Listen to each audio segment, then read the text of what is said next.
අපි මේ ගමන වැටලා තියෙන්නේ මෙන්න මේ සුන්දර පර්වතයේ මුදුනට තමයි. මේ මං අල්ලගෙන ඉන්නේ කදුරු ගෙඩිය වැල්. මේ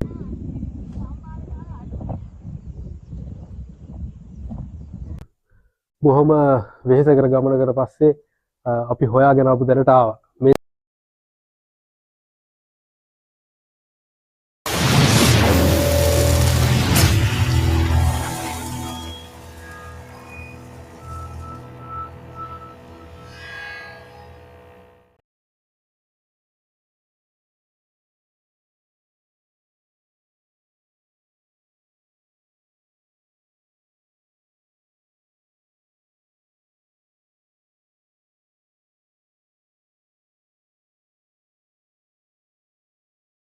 හරි ආයිබෝවන් යාපහුව රාජධානි නිම්නේ සොඳුරු තැන් සොයාගෙන යන ගමනේ තවත් අලුත් දවසක් අපි මේ ඉන්නේ සුන්දර වෙල්යායක. හැබැයි දැන් ගොයන් කපලා හින්දා පොඩ්ඩක් ඒ සුන්දරත්වය පොඩ්ඩක් අකමකා ගිහිල්ලා තියෙන්නේ.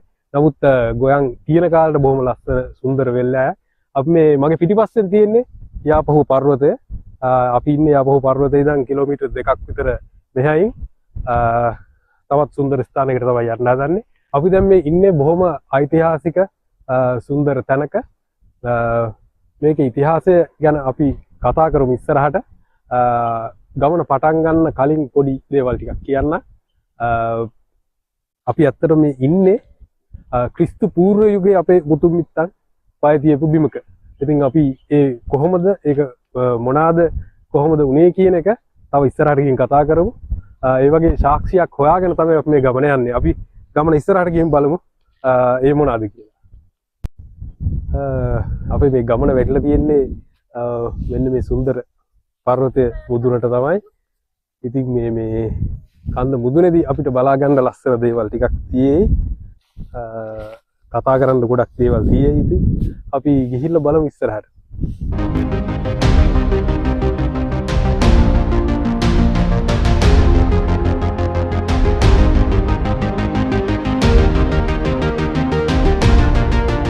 මේ පර්වතයට ළඟා වෙන්න තියෙන මාර්ගය ඉතාමත් දුෂ්කර මාර්ගයක්. ඒ කියන්නේ කවුරුත් ඒක ගවේෂණය කරන්නේ නැති තැනක්. මේ කන්දට කියන්නේ මොනරා කන්ද කියලා. මේකත් යාපහුවේ රාජධානිය සමකාලීනව සහ ඊට එහා ඉතිහාසයක් තියෙන තැනක්. අපි උඩට ගිහින් කතා කරමු ඉතුරු විස්තර ටික.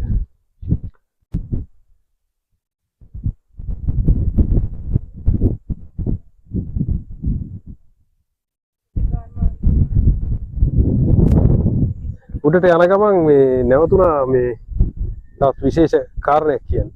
මේ මං අල්ලගෙන ඉන්නේ කදුරු ගෙඩිය වැල්.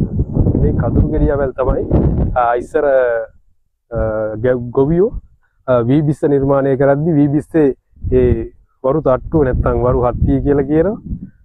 ඒ කියන්නේ වීබිස්සේ ස්ට්‍රක්චර් එක කියලා ගත්තොත් අපි ඒක ගොතන්න පාවිච්චි කරපු වැල් වර්ගය තමයි මේ කදුරු ගෙඩිය වැල්. මේ කදුරු ගෙඩිය වැල් හොඳට මඩේ දාලා පදම් කරලා අරගෙන වේලලා ඊට පස්සේ තමයි වීබිස්ස නිර්මාණය කරන්න පාවිච්චි කරලා තියෙන්නේ. ඉතින් එහෙම පදම් කරලා ගත්තාම මම හිතන්නේ අවුරුදු 100ක් වුණත් තියාගන්න පුළුවන්. ඒ තරම් ශක්තිමත් භාවයක් ලැබෙනවා මේ වැල් වලට.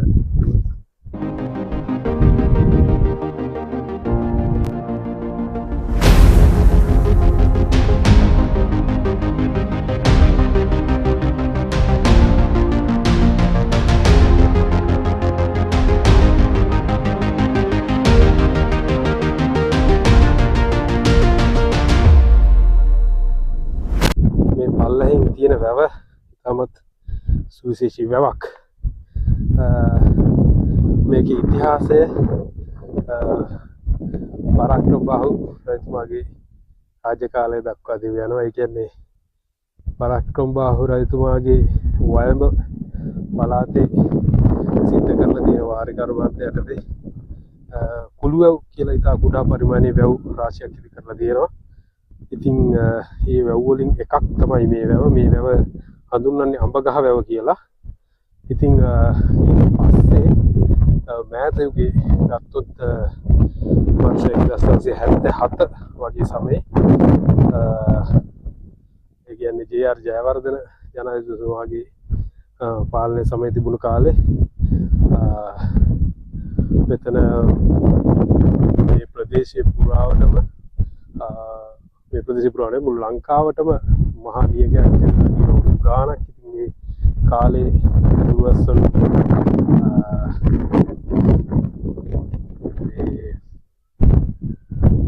සම්පූර්ණයෙන්ම අස්වැන්න නැති වෙලා ගිහින් තියෙනවා. ඉතින් මේ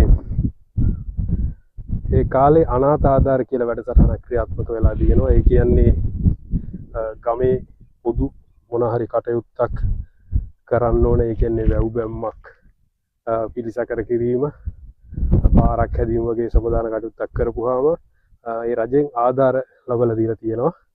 ඉතින් ওই පාම් පිටි, කිරි පිටි, හාල් වගේ දේවල් තමයි දීලා තියෙන්නේ.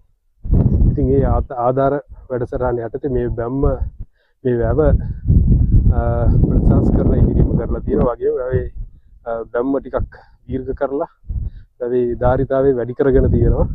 ඉතින් මට මතකයි මේ අපේ අම්මලාගේ කාලේ අම්මලා මේ වැවේ වැඩ කටයුතු වලට සහභාගී වුණා කියලා මම අපිත් එක්ක කියලා තියෙනවා. මට මතකයි අඩි 10 විතර කොටසක පස් එක දවසකට කපන්න එක පවුලකට දීලා තියෙනවා. ඉතින් අම්මයි අප්පච්චි දෙන්නම ඇවිල්ලා මේ වැඩ කරා කියලා තියෙනවා මතකයි මට ඒ කාලේ. කන්ද අපි යන තැනට යන්න තව දැන් දුරක් යන්න ඕනේ කන්ද මුදුනට. මාර්ගය ඉතාමත් දුෂ්කරයි, ළඟා වෙන්න අපහසුතැන් බොහොමයි. නමුත් කොහොම හරි අපි ළඟා වෙනවා කන්ද මුදුනට. ඉතුරු ටිකත් ඔයගොල්ලන්ට පෙන්නන්න.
බොහොම වෙහෙසකර ගමනකට පස්සේ අපි හොයාගෙන ආපු දැනට ආවා. මේ තමයි යාපහුව රාජධානි නිම්නයෙන් අපිට හම්බ වෙන ප්‍රාග් ඓතිහාසික යුගයට නෑකම් කියන ගල්ලෙන්.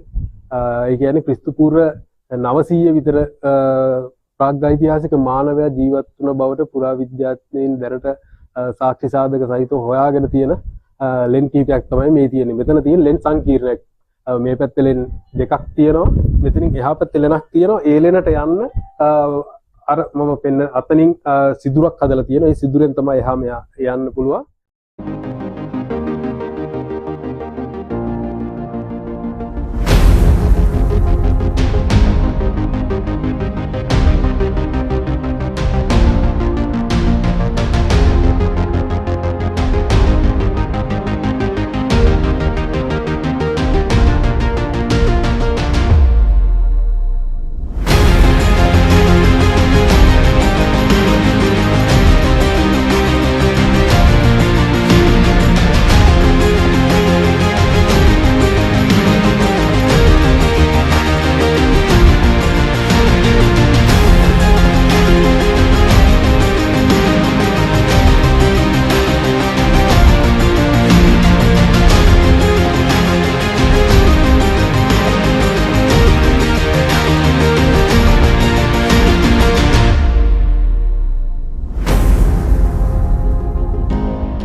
දැන් මේ ස්ථානය පිළිබඳ තියෙන තවත් එක ජනප්‍රවාදයක් තමයි යාපහුවේ හිටපු බුවනක බෞරයතුමා පදිස්්‍ය අවස්ථාවක පැනලවිත් සැඟවෙන්ඩ මේ ගුහා සංකිරණය පාවිච්චි කරා කියන එක. ඒ කියන්නේ යාපහුවේ රජමාලිගාවිනා මේ ස්ථානයට උමගක් තිබ්බ බවට ජනප්‍රවාදල තියෙනවා.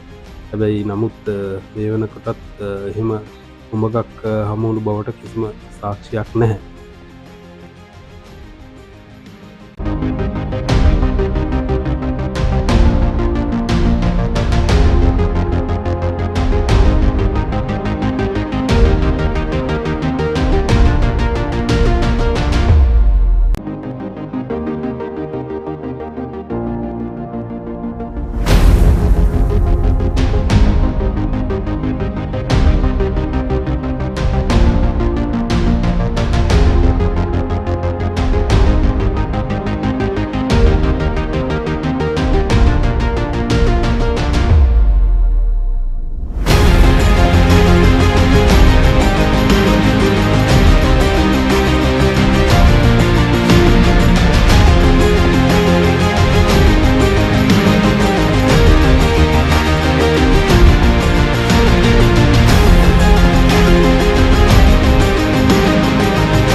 ඉතින් මෙතන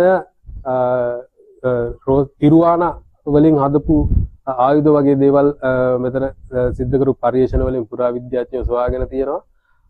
ඒ ක්‍රිස්තු පුර 9 වෙනි සියවසේ ප්‍රාග්ඓතිහාසික මානවයා භාවිතා කරා කියලා විශ්වාස කරන සාධක. ඊට පස්සේ මේ ලෙන් නැවතත් අපේ කාර්ලියට එනවා ක්‍රිස්තු පුර 3 වෙනි සියවසේ. ඒ කියන්නේ මිහිඳු හාමුදුරුවන්ගේ මහින්දාගමනයෙන් පස්සේ ලංකාවේ සිදුවෙච්ච බුද්ධ ධර්ම ව්‍යාප්තියත් එක්ක භික්ෂුන් වහන්සේලාට භාවනානුයෝගීව වැඩ වාසය කරන්න මේ ලෙන් නැවත සකස් කරලා තියෙනවා. මේ ලෙනේ කල් කටාරම් දකින්න පුළුවන්. ඊට පස්සේ මේ මම ඉන්න ස්ථානෙට පිටිපස්සෙන් ගල පිරිමැදලා ගල් ආසනයක් හදලා තියෙනවා. ඒ වගේම ආසන කිහිපයක් මේ අනිත් ලෙන් වලට දැක් ගන්න පුළුවන්. භික්ෂුන් වහන්සේලාට භාවනානුයෝගීව වැඩ වාසය කරන්න සකස් කරලා දුන්න ගල්ලෙනක් විදිහට තමයි මේක ඊට පස්සේ හඳුනා ගන්නේ. ඉතින් යාපහුව රාජධානියක් බවට පත් වෙන්නේ ක්‍රිස්තු වර්ෂ 1200 ගණන් වල වගේ. ඉතින් ඊටත් බොහොම ඉතිහාසයකට නෑකම් කියන සාක්ෂි සාධක යාපහුව රාජධානි නිම්නයෙන් හමු වෙනවා කියන බව ඔප්පු වෙන සාධකයක් තමයි මේක.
මේ ගල් ගුහා සංකීර්ණ අයිති දෙවනි ගල් ගුහාවේ. ඒ කියන්නේ එහා පැත්තේ ගල් ගුහාවෙන් පොඩි සිදුරක් තියෙනවා. ඒ සිදුරෙන් තමයි මෙහා පැත්තට එන්න පුළුවන්.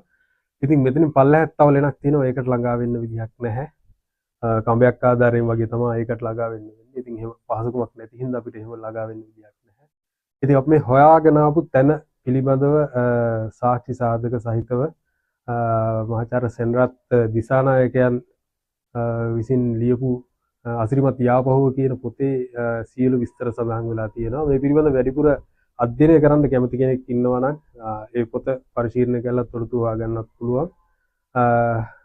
තවත් අපිට මේ වගේම ප්‍රාග් ඓතිහාසික මෙගලිතික සුසාන භූමියක් සාක්ෂි සාධක තියෙනවා. කොණ්ඩදෙනි අපි එතෙන්ටත් වෙනත් දවසක යන්න බලාපොරොත්තු වෙනවා. ඉතින් ඒ බලාපොරොත්තුවත් සමගින් අපි මේ වීඩියෝ එක අවසන් කරනවා. අපි කාල වේලාව ගොඩක් රැ වුණා. අපිට ආපහු මේ කන්ද ආපහු බහලා යන්නත් වෙලාව මදි වෙන නිසා, රැ බෝ වෙන නිසා අපි මෙතනින් මේ වීඩියෝ එක නවත්තනවා. ඊළඟ වීඩියෝ එකෙන් හම්බ වෙනකන් සියලුම දෙනාට ජය වේවා.